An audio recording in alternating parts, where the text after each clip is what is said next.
말라기 2장 10절 제가 먼저 읽겠습니다. 우리는 한 아버지를 가지지 아니하였느냐? 하나님께서 지으신 바가 아니냐? 어찌하여 우리 각 사람이 자기 형제에게 거짓을 행하여 우리 조상들의 언약을 욕되게 하느냐?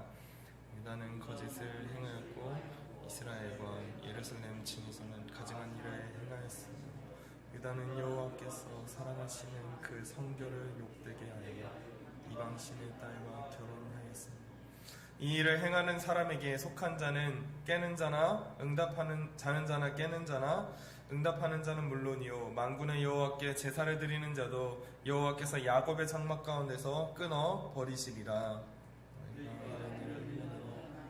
눈물과 울음과 탄식으로 여호와의 제단을 가리게 하는도다. 그러므로 여호와께서 다시는 너희의 범함으로 돌아보지도 아니하시고 그것을 너희 손에서 기꺼이 받지도 아니하시고 너희는 이르기를 어찌 됨이니까 하는도다. 이는 너와 내가 어려서 맞이한 아내 사이에서 여호와께서 증인이 되시기 때문이라. 그는 내 짝이요 내 서약한 아내로되 내가 그에게 거짓을 행하였도다. 그에게는 영이 충만하였으나 오직 하나를 만지지 아니하시니 어찌하여 사람을 만드셨나.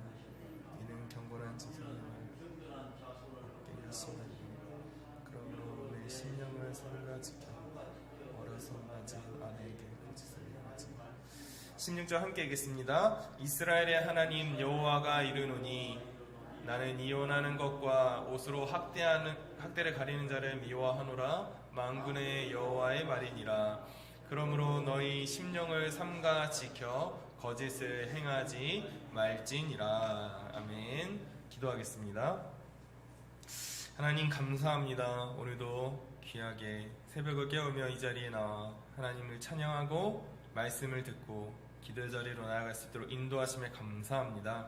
오늘도 주신 말씀 기억하면서 정말 어떻게 하나님께서 우리에게 무엇을 원하시는지, 어떻게 살아가기를 원하시는지를 우리가 깊이 깨달아 알 수 있도록 인도해 주시옵시고 기도의 제목을 발견하며 주님께 나아갈 수 있는 귀한 시간 될 수 있도록 인도해 주시옵소서. 감사드리며 살아계신 예수 그리스도 이름으로 기도드렸습니다. 아멘. 계속해서 우리는 말라기의 말씀을 함께 묵상하며 말씀을 듣고 있습니다. 하나님은 야곱처럼 이스라엘을 사랑하셨고 그 중에서도 제사장들과 레위 자손을 위해서 생명과 평강의 언약을 약속하실 정도로 이스라엘을 사랑하셨습니다. 하지만 그들은 하나님을 멸시하며 하나님께 드리는 예물은 더러운 예물, 더러운 떡을 드렸으며 제사장들은 하나님께서 친히 주신 생명과 평강의 언약을 스스로 깨트려 버렸다라고 하는 것을 우리가 계속해서 살펴보고 있습니다. 그러자 하나님께서 어제 말씀에 뭐라고 하셨습니까? 그들에게 진영 밖에서 불태워 버려질 똥과 같은, 그리고 똥을 그 얼굴에 바른다라고 하시면서 하나님께서 저주의 메시지를 그들에게 주셨다라고 하는 것도 우리는 살펴보았습니다. 이렇게 우리는 말라기 선지자의 경고의 두 번째 부분까지 함께 살펴보았는데 오늘 본문의 말씀인 10절부터 16절까지의 말씀은 이스라엘과 온 백성 그리고 제사장들에게 말씀하시는 세 번째 경고의 메시지를 우리는 살펴보고 있는 것입니다. 이제 이 경고의 메시지는 제사장들을 넘어서 온 이스라엘 백성들에게 주는 경고로 확대됨을 우리는 살펴볼 수 있는 것이지요. 우리가 지난 시간까지 제사장들이 하나님께 경고를 받았던 이유가 뭐라고 하였습니까? 하나님을 멸시하고 하나님께 드리는 제물을 상한 것으로 들었으며 어제 나눴던 2장 8절 말씀과 같이 옳은 길을 떠나 많은 사람들이 율법을 거스르게 하는 일을 저지르면서 하나님을 두려워하지 않고 하나님을 사랑하지도 않았다라고 했습니다. 그렇다면 백성들이 오늘 본문에서 받은 경고의 이유는 과연 무엇일까? 오늘 본문을 살펴보면서 우리는 크게 두 가지를 살펴볼 수 있다라고 하는 것입니다. 먼저 첫 번째는 자기 형제에게 거짓말을 하여 자신의 이익을 추구하는 것 같은, 그래서 백성의 고통, 자기 형제의 고통은 전혀 돌아보지 않는 죄를 저질렀다 하는 것을 우리는 살펴볼 수 있습니다. 여기서 거짓말이라고 하는 원어의 의미는 불성실함이다 라고 하는 것을 우리는 알 수 있습니다. 즉 자신의 형제가, 자기의 백성이 어떻게 되든 상관이 없이 오로지 자신의 이익만을 추구하는 그러한 불성실함을 나타낸다라고 하는 것이지요. 10절 말씀을 보니까 이렇게 말씀하고 있습니다. 우리는 한 아버지를 가지지 아니하였느냐? 한 하나님께서 지으신 바가 아니냐? 어찌하여 우리 각 사람이 자기 형제에게 거짓을 행하여 우리 조상들의 언약을 욕되게 하느냐라고 말씀하고 있습니다. 또 두 번째 죄도 우리에게 보여주고 있는데 11절 말씀을 보시면 11절 말씀에서 이렇게 말씀합니다. 유다는 거짓을 행하였고 이스라엘과 예루살렘 중에서는 가증한 일을 행하였으며 유다는 여호와께서 사랑하시는 그 성결을 욕되게 하여 이방신의 딸과 결혼하였다라고 말씀하고 있습니다. 이 백성들이 지은 두 번째 죄는 바로 이방신의 딸과 결혼한 죄였다라고 하는 것이지요. 이는 너무나 가증스러운 일이며 하나님께서 사랑하시는 성결을 욕되게 하였다 말씀하고 있습니다. 그러니까 이 백성들이 지은 두 가지 죄, 즉 첫 번째 자신의 형제를 사랑하지 않고 거짓을 행하였다는 것, 그리고 아내를 버리고 이방신의 딸과 결혼했다. 이 두 가지의 큰 죄가 이스라엘 온 백성들이 지었던 죄다라고 하는 것을 우리는 알 수 있는 것이지요. 그런데 12절 말씀을 보겠습니다. 12절 말씀 같이 한번 읽어볼까요? 12절 말씀 같이 있습니다. 시작. 이 일을 행하는 사람에게 속한 자는 깨는 자나 응답하는 자는 물론이요 만군의 여호와께 제사를 드리는 자도 여호와께서 야곱의 장막 가운데에서 끊어 버리시리라 라고 말씀하고 있습니다. 하나님께서는 이방신의 딸과 결혼하는 이 일에 속하는 모든 자들에게 무엇을 말씀하셨습니까? 야곱의 장막에서 끊어버리겠다. 야곱의 장막 가운데서 끊어버리겠다 말씀하고 있는 것입니다. 자는 자나 깨는 자는 물론이고 거룩하신 하나님께 제사를 드리는 자 역시 마찬가지로 이 끊어짐의 말씀에서 벗어나는 사람은 없다라고 하는 것이지요. 야곱의 장막에서 끊어버리겠다라고 하는 이 말씀은 영원한 하나님의 백성, 하나님의 자녀에서 끊어버리겠다, 살아갈 수 없게 하겠다라는 그런 경고의 메시지다라고 하는 것을 우리는 볼 수 있습니다. 그렇다면 왜 하나님께서는 이방신의 딸과 결혼하는 이 부분에서 이토록 무서운 경고의 메시지를 날리시는 것일까요? 이방인의 딸과 결혼하는 것은 하나님께서 모세를 통해서 반드시 금기하셨던 말씀이었습니다. 그래서 신명기 7장 3절에서 4절 말씀을 보시면 내 아들이나 딸들, 즉 이방신의 아들과 딸에게 내 자녀를 주지도 말고 그들의 딸로 며느리를 삼지도 말라라고 말씀하고 있습니다. 왜냐하면 이 아들과 딸들이 이 하나님의 백성을 유혹하여서 하나님을 떠나 다른 신들을 섬기게 하는 원인이 되기 때문이었습니다.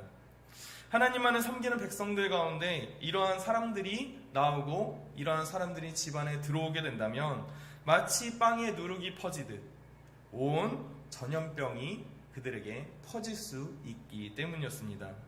그리고 마지막에는 이 하나님의 백성이 하나님의 심판을 받아 하나님의 진노를 받아서 영원히 멸망당할 것이기 때문이었죠. 이렇게 이방인의 딸과 결혼하여서 노년을 멸망으로 보낸 그러한 대표적인 한 사람이 있죠. 바로 솔로몬 왕입니다. 누구보다 하나님을 잘 섬기며 지혜가 충만했던 이 왕이 노년에 어떻게 됩니까? 이방인의 딸과 결혼하여서 수많은 이방인의 딸과 결혼함으로 그들의 우상들이 이스라엘로 들어오게 되었습니다. 그리고 딸들은 각자가 섬기는 우상을 가져와 이스라엘은 우상의 천지가 되어버렸다라고 하는 것이지요. 그러자 이 솔로몬 왕의 마지막은 어땠습니까? 바로 한 하나님을 믿고 한 나라였던 이스라엘이 남유다와 북이스라엘로 갈라지게 되었고 각자 아수르와 바벨론에 멸망당하는 그 역사의 치욕 또한 그들은 경험했다라고 하는 것입니다. 이를 통해서 이방인의 딸과 결혼하는 이 사소해 보이는 이러한 일 하나가 온 나라를 멸망으로 인도하는 길이다라고 하는 것을 우리는 알 수 있는 것이지요. 그래서 이어서 13절 말씀을 보시면 이방신의 딸과 결혼하여 나타난 결과를 우리에게 보여주고 있습니다. 13절 말씀 보시면 너희가 이런 일도 행하나니 곧 눈물과 울음과 탄식으로 여호와의 제단을 가리게 하는도다 라고 말씀하고 있습니다. 여기서 이 눈물과 울음과 탄식, 누구의 눈물과 울음과 탄식일까요? 바로 14절의 말씀을 보겠습니다. 14절의 말씀을 보시면 이렇게 말씀합니다. 너희는 이르기를 어찌 됨이니까 하는도다. 이는 너와 내가 어려서 맞이한 아내 사이에 여호와께서 증인이 되시기 때문이라. 그는 내 짝이요 너와 서약한 아내로되 내가 그에게 거짓을 행하였도다 라고 말씀하고 있습니다. 즉 이 눈물과 탄식, 이 모든 것들이 누구의 눈물과 탄식인가 봤더니 바로 자기의 아내의 눈물의 탄식이다 라고 하는 것을 우리는 볼 수 있는 것이죠. 하나님께서는 이렇게 이방인의 딸과 결혼하는 이 죄를 자신의 어려서부터 맞이한 아내와 대조하여서 말씀하고 있음을 우리는 살펴볼 수 있는 것입니다. 왜 그런가 봤더니 14절 중간에 뭐라고 되어 있습니까? 여호와께서 증인이 되시기 때문이다 라고 말씀하고 있습니다. 결혼은 남자와 여자만 하는 것이 아닙니다. 하나님께서 영원한 증인이 되시기 때문에 이 결혼은 참된 의미가 있는 것이지요. 그래서 마태복음 19장 6절 말씀에서는 이렇게 말씀하고 있습니다. 그런즉 이제 둘이 아니요 한 몸이니 그러므로 하나님이 짝지어 주신 것을 사람이 나누지 못할지니라 하시니 라고 말씀합니다. 사람이 나눌 수 없는 것이 곧 결혼입니다. 왜냐하면 하나님께서 친히 짝지어 주셨기 때문이지요. 그런데 이스라엘은 자신의 불성실함을 따라 어떻게 합니까? 아내를 버리고 이방신의 딸과 결혼했다라고 하는 것입니다. 결국 이 죄는 아내를 버렸다는 것뿐만 아니라 하나님께서 증인이 되시는 이 언약을 완전히 배반해 버렸다라고 하는 것을 우리는 볼 수 있는 것입니다. 결과적으로 16절 말씀에서 어떻게 하시냐? 이혼하는 자는 옷으로 학대를 가리며 자신의 죄를 덮으려 하는 자들을 미워하신다라고 말씀하고 있음을 우리는 살펴볼 수 있습니다. 즉 이스라엘 온 백성들이 지었던 두 가지 죄, 즉 자기 형제에게 거짓을 행하며 자신의 아내를 버리며 이방신의 딸과 결혼했던 이 모든 죄들을 향하여서 하나님께서는 경고의 메시지를 날리고 있다라고 하는 것입니다. 우리는 이 경고를 통하여 무엇을 묵상해야 할까요? 계속해서 말라기의 말씀에서 강조하고 있는 것은 제사장이라고 해서 헌금을 아무리 많이 드리고 예배를 아무리 많이 드린다 하더라도 결국 하나님의 말씀에 불순종하며 불성실하게 행하면 하나님께서 미워하시고 저주를 내리신다라고 하는 것을 우리는 계속해서 보고 있는 것입니다. 그렇게 우리는 우리의 모습을 돌아보면서 우리 안에 이방인의 딸과 같은 하나님을 떠나도록 만드는 그러한 우상과도 같은 것들이 있는지 계속해서 돌아보아야 함을 우리는 기억해야 하는 것이지요.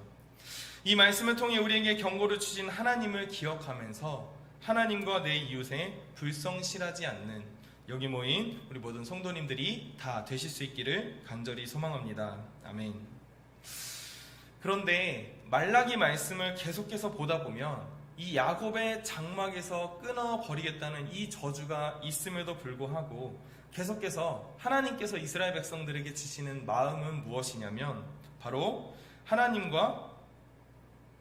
하나님의 사랑을 우리는 계속해서 볼 수 있다라고 하는 것입니다. 첫 번째 설교에서도 하나님께서는 이스라엘을 사랑하셨고 두 번째, 세 번째 설교에서도 역시 하나님께서는 이스라엘을 미워하지 않으시고 결국에는 사랑하시며 회복의 메시지를 던져준다라고 하는 것을 우리는 살펴볼 수 있는 것이지요.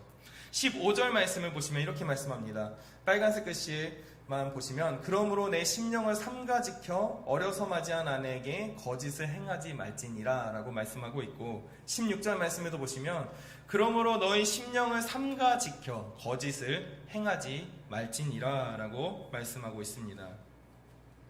하나님께서는 심령을 지켜 거짓을 행하지 말라라고 말씀하셨습니다. 그렇다면 심령을 지킨다라고 하는 이 단어는 어떤 의미일까요? 심령은 우리의 영을 의미합니다. 그리고 지킨다라고 하는 이 말은 마치 파수꾼이 성벽 위에서 성을 지키듯이 거짓의 영들이 찾아올 때마다, 우리에게 다가올 때마다 이 영을 지켜야 한다는 것을 의미하는 것입니다. 그렇다면 우리는 이 영, 우리가 거짓을 행하며 이방인의 딸과 같은 우상 숭배를 하는 이 거짓의 영들로부터 우리 어떻게 지킬 수 있을까? 결국 말씀과 기도밖에 없다, 예배밖에 없다라고 하는 것을 우리는 기억해야 하는 것입니다. 제가 모 교회를 생각하면서 이 말씀을 묵상하게 되었는데, 이 모교회 이야기를 하면서 오늘 말씀을 마무리하려 합니다. 이 땅의 모든 교회 중에 문제가 없는 교회는 없습니다. 그런데 저희 모 교회는 그 중에서도 교회 건축이 진행되지 않아서 지금도 큰 어려움을 겪고 있습니다. 벌써 15년이 넘은 그 가운데 있었지요. 그런데 모 교회 담임 목사님은 이러한 상황 속에서도 어떤 근심이나 걱정의 모습이 보이지 않았습니다. 빚이 엄청나 때로는 정말 무서운 사람들이 와서 멱살을 잡는 그런 모습도 저는 보았고, 교회가 휘청휘청 거리는 그런 모습도 보았었습니다. 그런데 제 담임 목사님을 제가 옆에서 쭉 이렇게 지켜보니까 늘 말씀을 준비하시고 찬양을 크게 부르시면서 오히려 기뻐하시는 모습을 보게 되었습니다. 그래서 그 비결이 무언가 이렇게 옆에서 가만히 보았더니 결국에 말씀과 기도, 예배밖에 없다라고 하는 것을 깨닫게 되었습니다. 지금 이렇게 어려운 가운데 있지만 결국 하나님께서 해결해 주실 것이라는 강한 믿음으로 오로지 말씀과 기도를 준비하시는 목사님의 모습을 보았다라고 하는 것이지요. 그래서 진작에 교회가 분열돼도 전혀 이상하지 않은 그런 가운데에서도 말씀과 기도로 조금씩이지만 회복의 모습을 보이며 교회가 세워지고 있다라고 하는 것을 보게 되었습니다. 결국 이스라엘 백성들에게 계속해서 강조하시는 것이 무엇입니까? 너희가 말씀과 기도, 예배를 회복하며 하나님의 말씀을 순종하는 길로 돌아와라 라고 하는 것을 우리에게 계속해서 말씀하시고 있음을 보게 됩니다. 우리의 심령을 지킬 수 있는 비결, 즉 제사장들과 백성들과 같이 죄를 범하지 않을 수 있는 이유는, 그 비결은 결국 말씀과 기도, 예배의 자리를 사모하는 것뿐이다 라고 하는 것을 우리는 기억해야 하는 것입니다. 하나님을 향한 뜨거운 사랑이 식지 않고 첫사랑을 회복하는 그런 것이 우리에게 너무나 중요하다라고 하는 것이죠. 그렇게 이 자리에서 예배를 드리시는 모든 성도님들의 심령을 지키기 위해서 언제나 말씀과 기도로 늘 그 자리를 지키며 힘쓰시는 우리 모든 성도님들 다 되실 수 있기를 간절히 소망합니다.